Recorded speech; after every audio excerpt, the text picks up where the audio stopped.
Let's be real. If you're broke, it's not just about the cash, it's about the mindset that continues to keep you broke.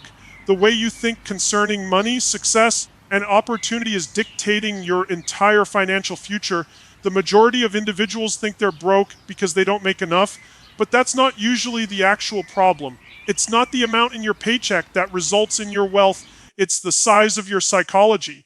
Your thoughts regarding what's possible, what you're deserving of, and how the world works financially are the unseen forces driving the train. Consider it two individuals with the same amount of money, the same resources, even the same opportunities, yet one is thriving and the other remains stagnant. Why? Because one is thinking possibility, the other is thinking limitation. The one who thinks opportunity is everywhere will make it happen. The one who thinks the world is unfair, fixed, or not possible to penetrate will unconsciously make that belief a reality each and every day. The mind constantly seeks to make what it already thinks true. And so if you're walking around saying to yourself, I can't afford that, or I'll never be rich, your brain begins to filter reality to ensure that's your truth. We're living in a world of abundance, yet most people exist in a state of scarcity. They believe money is something to pursue, something that is fleeing from them, something that only lucky individuals get to enjoy. The rich know something else. Money doesn't chase them, they chase money. They recognize that wealth is an expression of value. You're not paid for the hour, you're paid for the value you create in that hour, and value is derived from creativity, service, innovation, and courage. You can't tap into any of those things when your mind is locked in fear and scarcity. I've met people who've lost everything, businesses, homes, marriages, and yet, because they refused to give up on their vision, they built it all back again stronger. And I've met others who had every advantage, education, contacts, capital, but still ended up broke because they kept feeding their limitations. The truth is, your external results will always match your internal blueprint. If you have a poverty blueprint, you can win the lottery and be broke again in 5 years. If you have a wealth blueprint, you can lose it all and build it back quicker than you ever did. What's your blueprint? What are your money stories? Perhaps you were raised being told things like money doesn't grow on trees or rich people are greedy. If that's what's programmed into your nervous system, however much you might proclaim your desire for wealth, you'll sabotage it the moment it gets close, because you subconsciously link money with guilt, fear, or corruption. The moment your unconscious associates wealth with suffering, it will repel it. The key is to rewire those associations, to make wealth mean freedom, contribution, growth, and impact. You can't change your financial life without changing the emotional patterns that shape it. If your mindset is built on survival, you'll always be surviving. If your mindset is built on abundance, you'll start creating, expanding, and giving. And here's the secret: you don't wait until you're in possession of money to feel rich. You start feeling rich right now. Gratitude, generosity, and expansion are the emotional currents that bring about wealth. When you come to the table each day thinking, how can I create more value? How can I serve more people? How can I expand? You become a creator, not a consumer, and creators accumulate wealth. So if you're sick of remaining broke while everyone else becomes wealthy, quit blaming situations, the economy, or fate. Get quiet. Begin looking internally. The change begins in your mind, your words, and your vibration. As soon as you make a commitment to repurpose your money story, to move away from scarcity and fear and toward abundance and faith, from limits to possibilities, you've already begun the journey to wealth.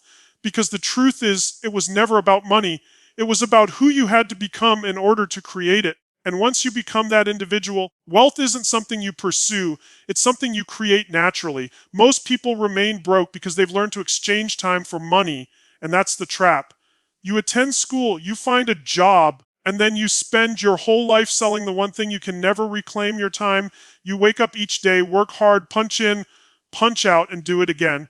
You believe you're working for security. What you're actually doing is creating someone else's dream. The wealthy learned this a long time ago. They ceased working for cash and began making money work for them. One shift, effort to leverage, that divides the rich from the rest. Consider this: you have only 24 hours a day, regardless of how many degrees you hold, no matter how laborious you work. You can't extend time. So if your earnings rely on your individual effort, you're limited.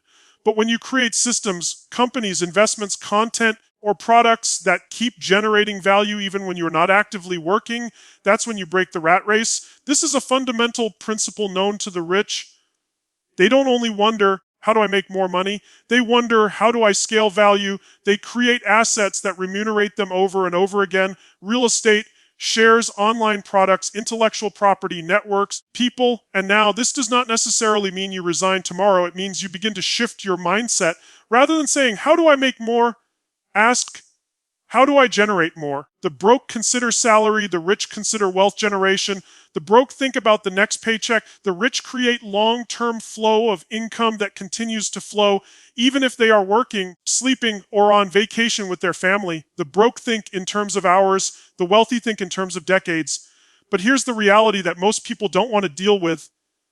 It's brave to change. Because when you no longer exchange time for money, you enter into the unknown. You enter into ownership. You can't blame a paycheck anymore. Now your outcomes are on your shoulders. And that intimidates people. That's why they remain where it's comfortable. They'd prefer predictable strife to unpredictable triumph. The affluent are willing to do what others will not, assume planned risk, invest in their creations, and create enduring things. As soon as you begin to think as a creator, your life changes. You cease to wait for opportunity and begin to create it. You cease to view money as a reward for labor and begin to view money as a reflection of contribution. When you do something for people, something that fixes a problem, saves time, brings happiness, you create wealth. That's the way the rich play the game. They leverage their energy through people, money, systems, and technology. That's why one individual can work 10 hours a day and just get by, while another individual can work the same 10 hours and earn 10 times the income. It's not a matter of luck or talent, it's a matter of leverage. And here's the part nobody discusses: the freedom of leverage isn't only financial, it's emotional. When your money is no longer enslaved to your hours, you reclaim your life. You get to decide what you work on, who you work with, and why you work. You quit surviving and you begin living in purpose. That's the true objective, not merely to become wealthy, but to own your time, energy, and destiny. So if you want to break the habit of remaining broke while everyone else becomes rich, break the cycle of exchanging your time for money, begin exchanging your ideas, creativity, and courage for value. Create something that can increase while you are sleeping. Because the instant you shatter that time for money trap, you don't simply accumulate riches, you accumulate freedom. And that, my friend, is when life becomes truly worth living. Most individuals remain broke because they never really play the money game to win. They play not to lose. Their whole approach to money is based on fear, risk, fear of failure, fear of losing what little they possess. So they play small, they save with care, they spend nervously, and they never make the daring actions that might really transform their lives. The rich, on the other hand, are playing an entirely different game. They comprehend that money is a tool, a game that has rules, patterns, and psychology. They learn the game, they master the strategies, and then they play to win. See, when you play not to lose, all your attention is on defense. You're working to maintain what you have rather than growing what can be. You're asking yourself, what if it doesn't work? The whole time that the rich are asking themselves, what if it does? That one difference in attention makes all the difference. The player who is playing to win perceives opportunity where others perceive risk. They see the same market, the same economy, the same chaos, but rather than freeze, they act. Because they understand that uncertainty is where the biggest rewards reside. The reality is, most people weren't ever taught how to play the game. They were taught to work hard, pay their bills, and hopefully things will work out okay. But hope is not a strategy. You can't wish your way to riches. You have to master money's rules, the investing psychology, and the habit of success. The wealthy don't get rich by happenstance. They set themselves up to win. They research trends, network, learn from mentors, and make massive action. They don't bet, they calculate. And because they have conditioned their brain to scan for patterns rather than problems, they find opportunities quicker than the rest of the world. Think of it this way: if life is a game and money is one of the playing surfaces, most people are traipsing around not having ever cracked open the rule book. They're annoyed that they're losing. They don't even realize that other people are playing a whole different strategy. The rich play the game like chess. Each move is calculated, each risk is weighed, each error is a lesson. Poor play it like roulette, spin the wheel, hope for the best, and pray something sticks. And that's why the divide continues to expand. It's not chance, it's literacy. Here's the catch: you can learn the game, you can choose today to no longer be a spectator and become a player. You can learn about how money flows, how value accrues, How small choices today create freedom tomorrow. You can begin investing not just with money, but in your mind. Invest time learning about markets, businesses, and human psychology. Because once you learn the psychology of wealth, you'll notice opportunity that most people cannot see.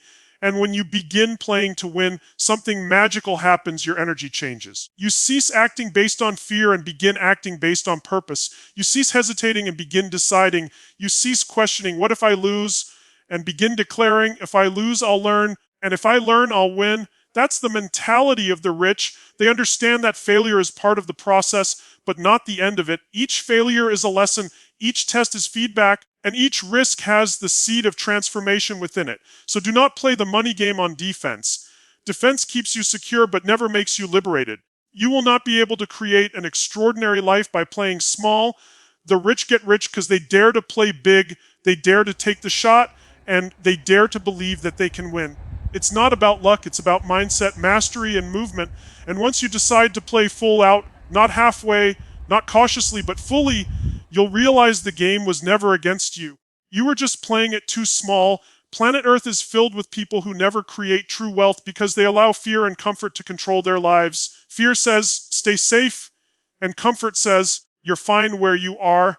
And they get together and create a prison that looks a whole lot like stability, but really it's just stagnation. The reality is that all the things you desire, every win, every degree of success, every bit of liberty are on the other side of discomfort. The wealthy know this intuitively. They've learned to partner with fear rather than run from it. They don't wait to be confident to take action. They take action until confidence arrives. Most people live their lives avoiding pain, but avoidance does have a price tag. You play it safe and you lose opportunity. You eschew discomfort and you lose growth. You eschew failure and you lose wisdom. The rich understand that growth and comfort cannot exist side by side. You cannot stretch your life while holding on to your limitations. Each time they feel fear, they regard it as a sign not to go back, but to go forward. Because fear isn't the enemy, it's the compass that guides you to the next level. If you look at the biographies of the most successful individuals on the planet, you'll see one thing again and again: they moved forward despite fear. They launched the business when they weren't ready. They invested when others considered them crazy. They jumped when everyone else waited for sureness. And that's why they succeed, because they're willing to become uncomfortable long enough to generate results most people only fantasize about. The issue with being comfortable is that it makes you think life is okay when on the inside you know it's not. Comfort dulls the appetite for more. It lures you into accepting good enough. You cease to stretch, you cease to learn, you cease to risk. You accept the expected rather than grasping for the potential. And the minute you no longer grow, you begin to die emotionally, financially, spiritually. That's the quiet price of comfort. The wealthy make choices that make them stretch. They invest in those things that make them nervous to some degree. They place themselves in spaces where they're not always the smartest person in the room. They pursue challenges that require a better version of themselves. And that's the key. Growth is awkward by nature. You can't build resilience without opposition. You can't generate confidence without uncertainty. You can't become a master of wealth without potential for failure. So if fear has been controlling your life, it's time to change the script. Don't wait until you feel ready. You'll never feel ready. Courage is not the absence of fear. It's going forward in spite of it. The same energy you invest worrying can be invested in creating. The same fear that keeps you stuck can become the fuel for propelling you forward if you choose to make that happen. When fear shows up, it's life's way of asking, are you ready to grow? The day you stop letting fear dictate your decisions is the day your life begins to change. Because once you step into the unknown and understand that you can handle it, your power grows. You start to trust yourself.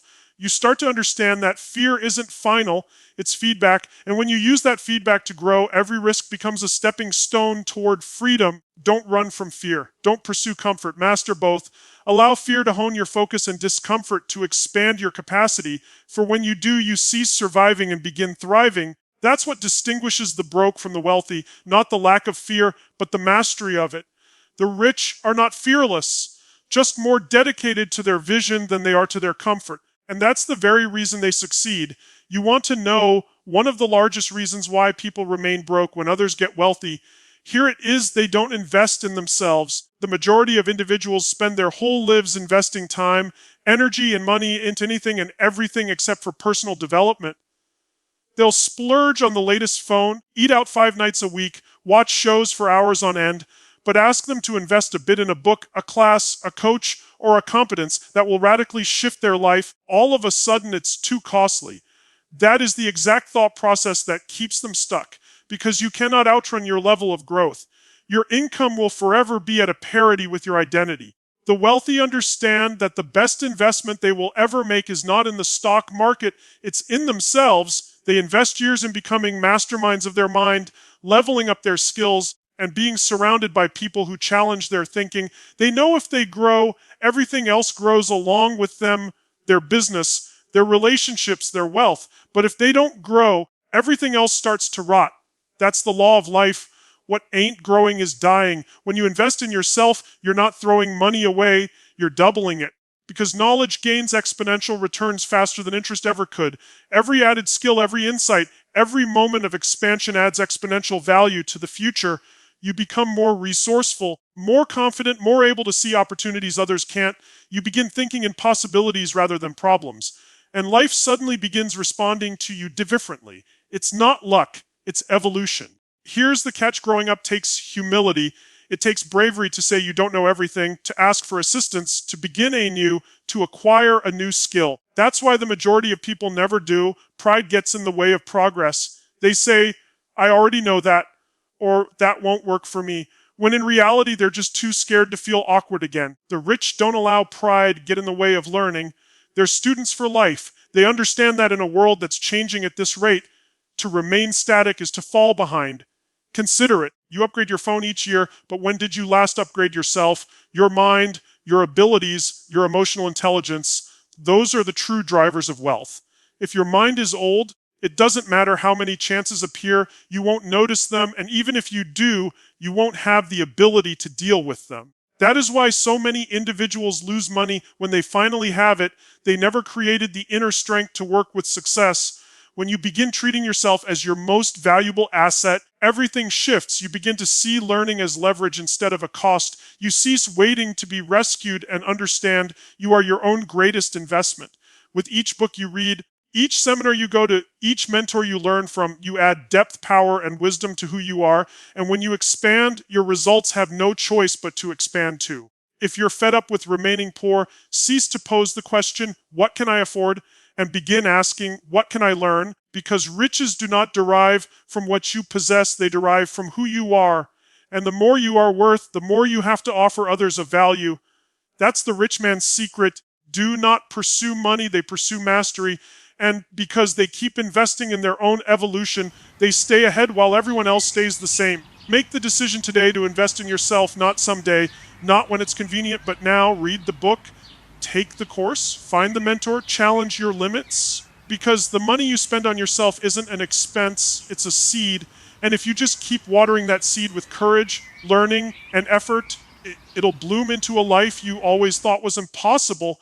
That's the way the rich think. That's the way the rich live, and that's how you cease to remain broke. Most individuals remain broke not due to lack of talent or energy, but due to lack of vision. They float through life responding rather than leading. Ask them how much they want, and they'll give you a wishy-washy something like, I just want more money. More isn't a plan. If I give you $5 additional, by technicality you have more money. That's not a vision, that's wishing. The wealthy don't wish on stars, they create them. They see so clearly, it draws them in like gravity. They have a crystal clear idea of what they're constructing, why it's important, and what it will cost to get there. Clarity is strength. When you know what you want, making choices is easy. You no longer get distracted by every glittering possibility because you know where you're going. You no longer burn energy on stuff that doesn't align with your vision. The issue is, most people never take the time to sit down and create clarity around what freedom of money actually means to them. They mix activity with progress. They hustle, work hard, are busy, but business without purpose is just burnout. The wealthy think differently. They start off with a target so granular it turns into emotionally compelling. They know the exact number they're looking to hit, the type of lifestyle they're looking to achieve, and the kind of difference they wish to make. They don't simply utter, I desire to be wealthy. They utter, I desire to earn 100 million in passive income within the next 5 years so that I may have freedom to spend time with my family and give to causes that are important to me. That's clarity. Clarity produces focus. When you possess a vision, you no longer react to life, you begin to design it. You begin to stop telling yourself, I can't afford this, and instead ask, how can I afford this? You begin making choices with purpose. Every decision, every investment, every step starts to align with that future self. The rich live from that place all the time. They live in today knowing tomorrow. They look at the distance between where they are currently and where they desire to be, and rather than feel overwhelmed, they become strategic. Clarity isn't just intellectual, it's emotional. It needs to mean something deeply enough to move you. If your vision doesn't excite you, you won't be motivated by it through the tough times. The wealthy attribute emotion to their vision. It's not money for money's sake. It's about freedom, influence, legacy, contribution. That's what drives them when it gets difficult. That's why they remain steadfast and all others give up. You see, uncertainty is the killer of execution. When you don't know what you want, you put things off. You question. You second guess. And second guessing kills more dreams than failure will ever kill. But when your vision is clear, second guessing vanishes. You move with confidence. You draw in the right people, the right opportunities, and the right momentum because the universe and your subconscious mind hears and sees clearly. So if you'd like to come to an end of continually being broke, look hard at your financial vision. Do you really know what you're striving for? Or are you simply grinding aimlessly, expecting something to shift? Get specific, put it on paper, set the number, the life, the effect, visualize it, feel it, make it tangible in your brain before it becomes tangible in your life. Because all great things start twice, once in your mind, once in real life. The secret between broke and rich people isn't luck, it's clarity of purpose. The rich don't wander, they choose. They don't wait for circumstances to be ideal, they make them so. Once you zoom in on a clear, deeply felt vision and commit to it completely, you'll find yourself doing things you never thought you could. That's how change occurs, not by accident, but by choice. One of the greatest reasons individuals remain broke while others accumulate wealth is the people you surround yourself with. Your surroundings are either raising you or restraining you. There's no middle ground. You cannot live rich with people who live small, think small, and settle small. Energy is contagious. Attitudes are contagious. If you hang around long enough with people who complain, make excuses, and perceive the world as being unfair, that will become your standard. Before you know it, you've inherited their boundaries. The wealthy know this reality on a cellular level. They are mindful of the company they keep because they understand proximity is power. They don't sit around with people who suck their energy away from them. They are around people who increase their vision. They place themselves in spaces where they feel slightly out of their element because they're not the smartest, most successful, or wealthiest person in the room. That feeling of discomfort is growing disguised. It pushes them to level up. Most individuals, however, hold on to convenience in their friendships. They do not wish to grow beyond their friends. They do not wish to be criticized. They do not wish to be noticed. So they shrink to accommodate the demands of their surroundings. They begin to lower their standards rather than lift their company. Yet you cannot construct a rich life within a poor setting. If you're living around people who believe mediocrity is the norm, you'll eventually talk yourself out of greatness as unattainable. You've likely heard the phrase, you're the average of the 5 people you spend the most time with. It's not a cliche, it's science. Human beings tend to mimic the behavior, belief, and feeling of those around them.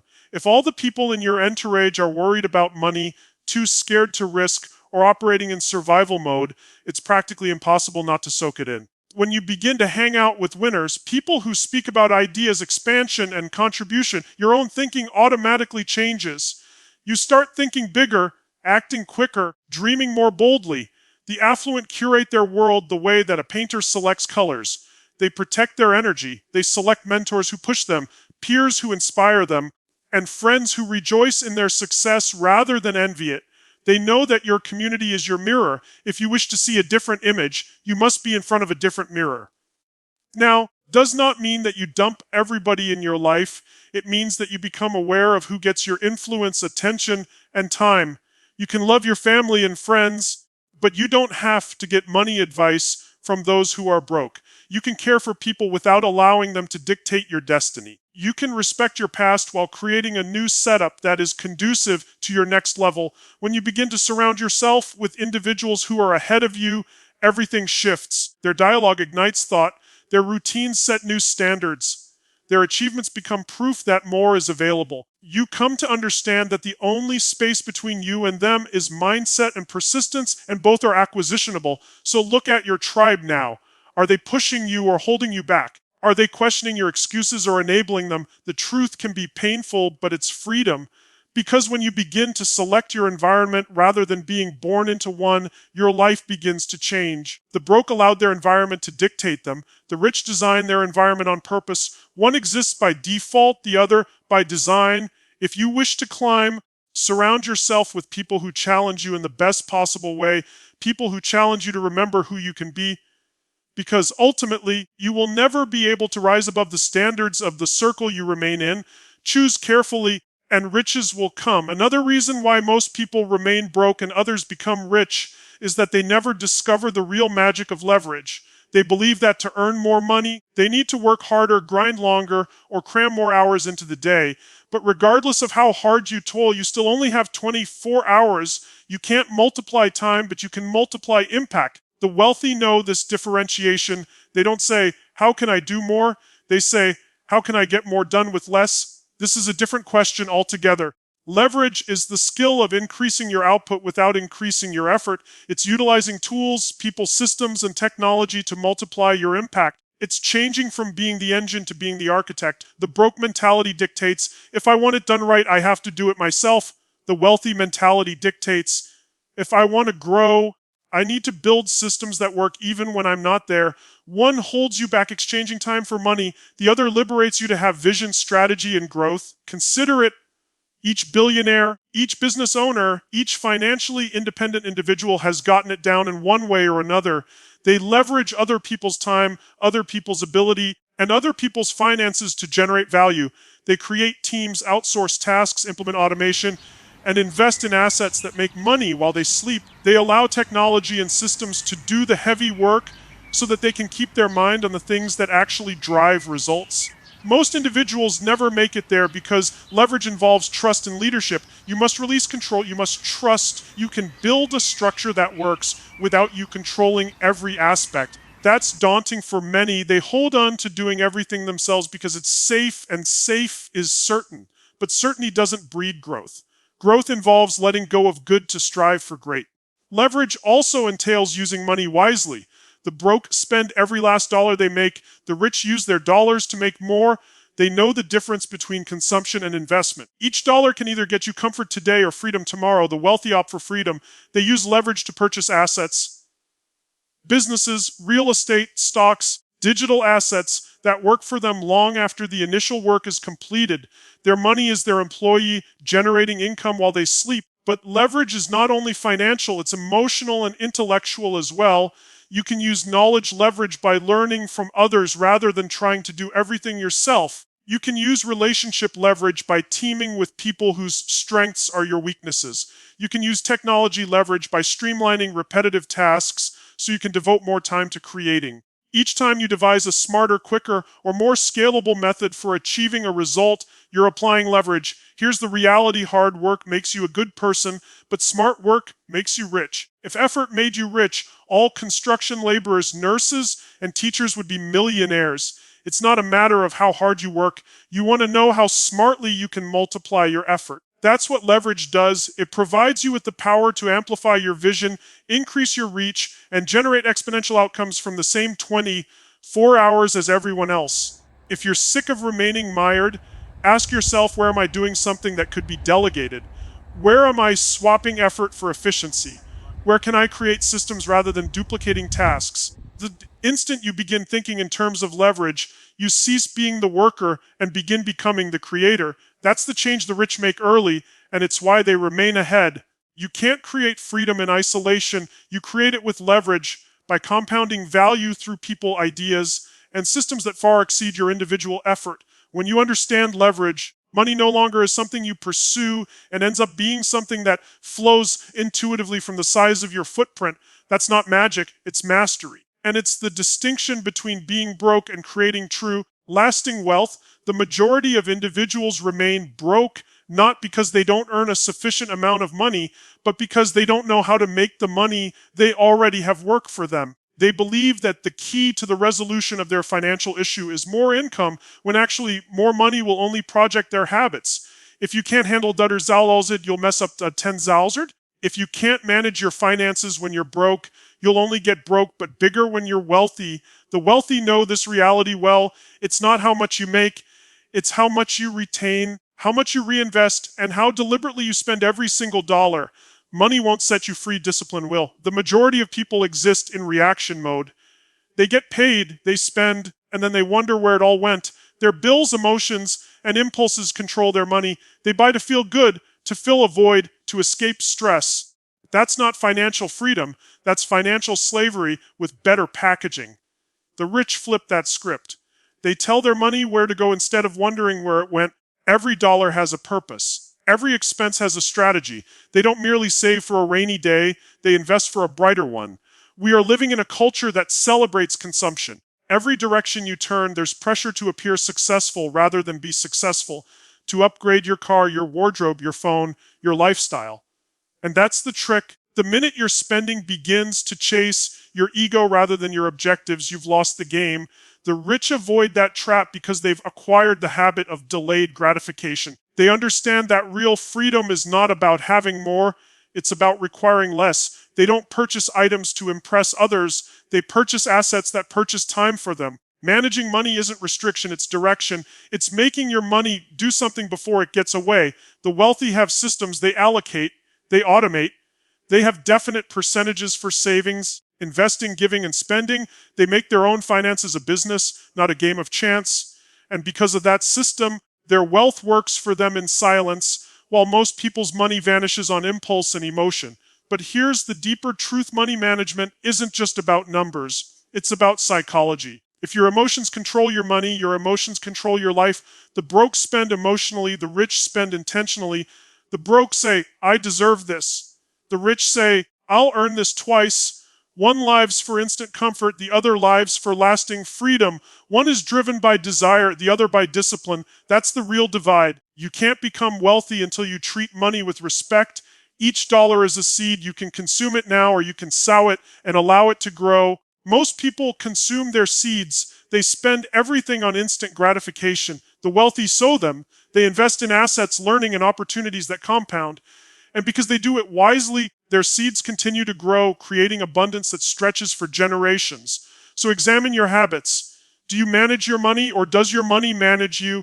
Do you have a budget for your money, or are you just hoping it all turns out okay? Hope is not a money plan. Discipline is. The minute you begin tracking, dividing, and controlling your money with purpose, you begin to gain true power. You cease worrying about money and become confident with it. The reality is, wealth isn't due to chance, it's due to stewardship. If you can manage the small, you'll be given more. That's not only a money rule, it's a life rule. Take care of what you have as though you already have more, and more will begin to come to you. This is how the rich operate. They don't sit around for plenty to materialize, they produce it by way of discipline. Because at the end of the day, money doesn't respond to emotion, it responds to order. And as soon as you introduce order into your finances, you introduce order into your future. That's the power of financial mastery. That's the moment when you finally stop living broke and begin walking in freedom. The last reason that most people live broke and others become rich is simple but profound. They've never redefined what's possible for themselves. They're living within a narrative that was passed down to them. People like us don't get rich. Success is for the lucky ones. That's just the way life is. They have created their whole identity in terms of limitation rather than potential. But the wealthy, the ones who actually build abundance, choose to rewrite the narrative. They don't take the script that was provided to them, they write a new one. They realize that if you want to shift your bank account, you must shift your perception of what is possible. Almost no one ever challenges their own limitations. They view the world from where they were taught, not from where they could be. They believe, I can't create a business, I don't have the money, or I'm never going to be rich, I don't have the degree. But the reality is, It's not a shortage of resources that keeps you poor, it's a shortage of resourcefulness. All rich people you look up began with doubt, fear, and challenges. The distinction is they decided to pay attention to possibilities rather than problems. They posed superior questions, not can I, but how can I, why me, but why not me? That change in words reprograms everything. You understand, as soon as you redefine what is possible, your brain begins to find ways to make it a reality. Undefined, your attention broadens. Undefined, your imagination flares to life. Undefined, you begin to see possibilities that always existed but remained hidden from the old you. Undefined, the affluent exist in that place. They perpetually push against what they think they can do, have, and be. They know that expansion is boundless, that boundaries are acquired, and that the only true ceiling is in your mind. Undefined, but wait, there's a catch. Expanding what's possible isn't about dreaming big, it's about growing bigger. Undefined, it's about building the mindset, the routines, and the emotional resilience to manage a bigger life. Undefined, you can't think your way to success, you must grow your way to it. The wealthy don't pursue comfort, they pursue growth. They jump into battles not because it's simple, but because it's required. Every new level of wealth requires a new level of you. If you continue to think the same thoughts, make the same choices, and hang around the same vibe, you'll continue to produce the same outcomes. That's not fate, it's repetition. To transform your life, you must shatter that pattern. You must increase your standards, change your identity, and begin behaving like the individual you desire to become before you achieve the outcome. That's how transformation occurs. The ones who become wealthy don't wait for evidence. They generate it. They don't say, I'll believe it when I see it. They say, I'll see it because I believe it. They live out of the vision, not the visible. They condition their mind to anticipate greatness, to look for opportunity, and to convert adversity into advantage. That's what distinguishes those who remain stuck from those who ascend. So if you desire to cease living broke while others accumulate wealth, you have to recreate what's possible for you. Past the boundaries you've adopted, substitute I can't with I can learn, substitute I don't have enough with I'll make it work. Substitute excuses with action, fear with faith, doubt with action, because each new belief you create becomes a platform for a new reality. And when you make that shift, when you truly commit to seeing yourself as capable, worthy, and powerful beyond measure, life begins to respond differently. You attract new ideas, new people, new opportunities. You stop surviving and start creating. You stop following and start leading. That's what rich people get. Wealth isn't dough. It's potential, it's autonomy, it's expansion. The broke wait for life to offer them an opportunity. The rich design the opportunity. Go for it. Remake the game altogether. Undefined, that's how you end the cycle. That's how you avoid remaining broke. That's how you ascend from potential to faith, to expertise, to wealth, and more.